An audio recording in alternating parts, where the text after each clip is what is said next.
दोस्तों इस वीडियो में आज मैं बात करने वाला हूं श्रीलंका के बारे में। टेक पीपल में आपका स्वागत है। मेरे चैनल का ऐसा एपिसोड जहां पर हम लोगों की बात करते हैं, कंट्रीज की बात करते हैं। आपको मालूम होगा जितनी भी हमारी नेबर की कंट्रीज हैं सबके टेक्नोलॉजी के बारे में बात कर चुका हूं, चाहे वो पाकिस्तान हो, चाहे अफगानिस्तान हो, चाहे वो नेपाल हो, बांग्लादेश हो। तो आसपास की जितनी भी कंट्रीज में चाइना कवर किया है मैंने, जापान कवर किया है मैंने। अब बारी है श्रीलंका की। श्रीलंका की टेक्नोलॉजी के बारे में बात करते हैं। श्रीलंका जो हमारा एक नेबर कंट्री है, यहाँ पर आपको पता होगा अभी हाल फिलहाल में काफ़ी अच्छी चीज़ें नहीं चल रही थी, काफ़ी न्यूज़ आ रही है वहाँ से गलत, शांति वांति कुछ हो गई है वहाँ पर। तो यहाँ की जो शुरुआत हुई थी कंप्यूटर की वो 1976 से हो गई थी। 1976 में गवर्नमेंट के या जो भी कह लो अलग अलग टेक्नोलॉजी की चीज़ें, कंप्यूटर वगैरह ये सब चीज़ें वहाँ आनी शुरू कर दी थी। अब मेन चीज़ यहाँ पर क्या है, तो आज का माहौल ये है, पहले तो 2008 की बात करता हूँ, 7 की बात करता हूँ, तो जितना वहाँ पर एक्सपोर्ट होता था, आईटी एक्सपोर्ट की बात कर रहा हूं। और मैं आईटी एक्सपोर्ट की बात इसलिए कर रहा हूं कि श्रीलंका एक बहुत बड़ा हब है आईटी सर्विसेज, सॉफ्टवेयर्स और इन सारी चीजों को एक्सपोर्ट करने का।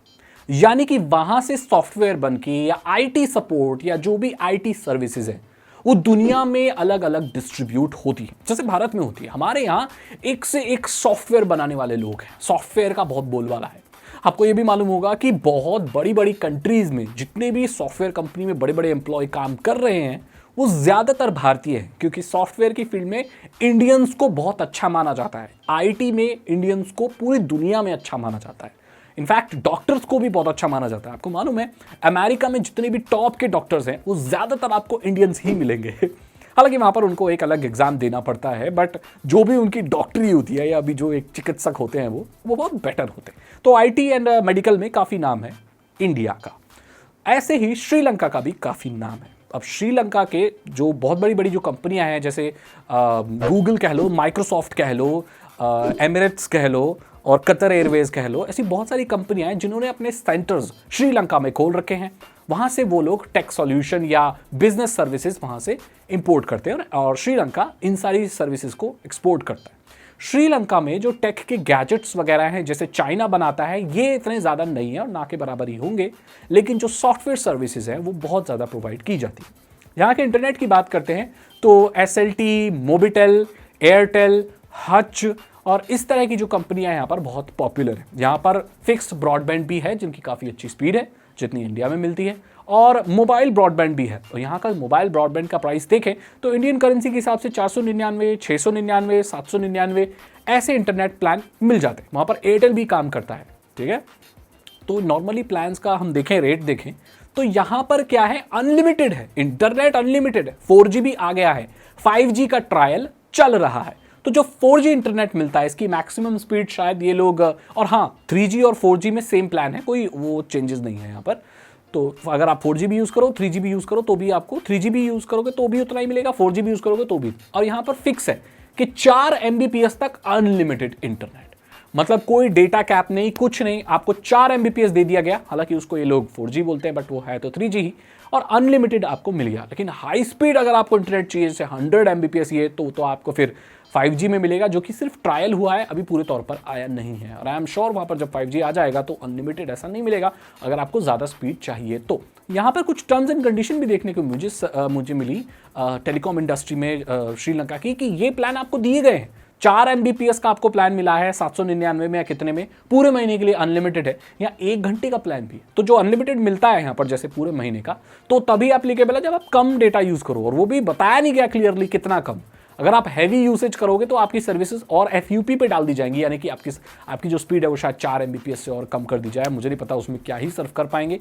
सरप्राइजिंगली यहाँ पर YouTube के सेपरेट प्लान्स भी हैं। अगर आप YouTube बहुत ज़्यादा देखते हो तो आपको अलग अलग ऑपरेटर्स में YouTube बेस्ड प्लान भी मिलेंगे, घंटे के हिसाब से प्लान भी है। तो इंटरनेट कनेक्टिविटी ठीक ठाक है, मैं ज़्यादा अच्छी नहीं कहूँगा। सर्विसेज सस्ती हैं लेकिन सर्विस की क्वालिटी उतनी अच्छी नहीं है। बहुत सारे लोगों को स्पीड प्रॉपर नहीं मिल पाती और बहुत सारे लोग अभी भी 3G यूज़ कर रहे हैं। हालांकि 3G एक आउटडेटेड टेक्नोलॉजी हो चुकी है पूरी दुनिया में। भारत में भी देखो स्पीड है, 4G का यही हाल है। हम तो क्या बोलें, अब पड़ोसी देश है श्रीलंका, इंडिया सब पड़ोसी ही हैं, हमारी भी कुछ यही हालत है। मिलने को बोल देते हैं 4G, होता नहीं है। श्रीलंका में भी सेम यही केस है, ज़्यादा कुछ है नहीं। अब बात करते हैं कि यहाँ पर इन्वेंशन क्या बड़ी बड़ी हुई है। देखो मैंने इंटरनेट पे काफ़ी सर्च करने की कोशिश की, लेकिन मुझे इतना कोई बहुत इन्वेंशन टेक्नोलॉजी से रिलेटेड देखने को नहीं मिला। I am sorry.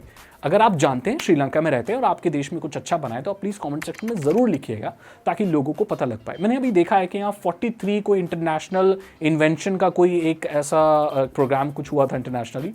वहाँ पर कोई डॉक्टर हैं जिन्होंने एक नेज़ल प्रेशर को मेजर करने की एक मशीन बनाई है। इससे पहले दुनिया में ऐसी कोई भी मशीन नहीं बनी थी जो आपके नाक से जो आप सांस ले रहे हैं जो या सांस छोड़ रहे हैं उसके प्रेशर को मेजर कर सके। ये बहुत ज़रूरी हो सकता है मेडिकल टर्म में भी, आपके लंग्स किस तरह से हेल्दी हैं, क्या काम कर रहे हैं, और कई सारी बीमारियों में ये पता लगाया जा सकता है कि आपकी नेज़ल कंडीशन या सांस लेने की ब्रीथिंग क्या है। तो वो बहुत अच्छा इन्वेंशन उन्होंने किया, ये मुझे मिला मुख्य तौर पर। और कोई इन्वेंशन है तो आप मुझे बता सकते हैं।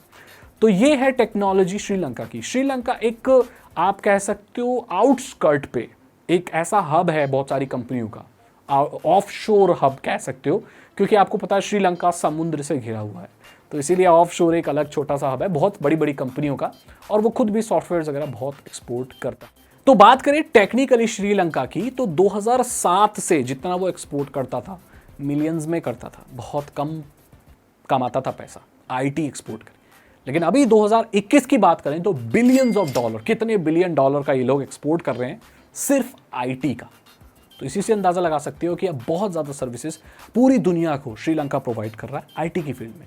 अब मैं ये नहीं कहता कि श्रीलंका एक परफेक्ट कंट्री है और उसका कोई प्रॉब्लम्स नहीं है या कोई और मसले नहीं हैं, खैर मैं उसके बारे में बात नहीं कर रहा हूँ, मैं यहाँ सिर्फ टेक्नोलॉजी की बात कर रहा हूँ, तो वो मैंने आपको बता दी। अगर आपको कोई चीज़ ऐसी लगी जो मैंने सही नहीं बताई तो आप उसे प्लीज़ करेक्ट कीजिएगा, और आपको ये वीडियो अच्छी लगी तो इसे लाइक करें, अपने दोस्तों के साथ शेयर करें। यहाँ पर मैंने बात की टेक्नोलॉजी इन श्रीलंका।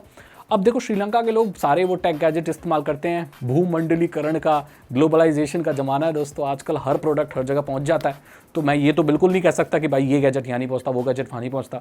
श्रीलंका के ऊपर तो ये भी है कि भाई मेरा कहना ठीक होगा नहीं होगा, लेकिन बहुत सारी कंट्री ने वहाँ पर अपना कंट्रोल लगाना शुरू कर दिया है, या वो जमा के रखते हैं वहाँ पर अपना एक्सपोर्ट इम्पोर्ट काफ़ी वो करते हैं। तो मैं किसी कंट्री का नाम तो नहीं लूँगा, बाकी समझदार हो दोस्तों। तो श्रीलंका बहुत अच्छी कंट्री है और आईटी में बहुत आगे है, आईटी एक्सपोर्ट में। अगर आपको वीडियो अच्छी लगी तो उसे लाइक करें, अपने दोस्तों के साथ शेयर करें। साइबर सिक्योरिटी और इथिकल हैकिंग में इंटरेस्ट है तो डिस्क्रिप्शन चेक करें, 299 रुपीज़ के 3 इथिकल हैकिंग कोर्सेज हैं, आसान भाषा में आपको इथिकल हैकिंग सिखा देंगे। चैनल को सब्सक्राइब करें, बेल आइकन को प्रेस करें। मैं मिलता हूं आपसे अगली वीडियो में। Thank you so much and good bye.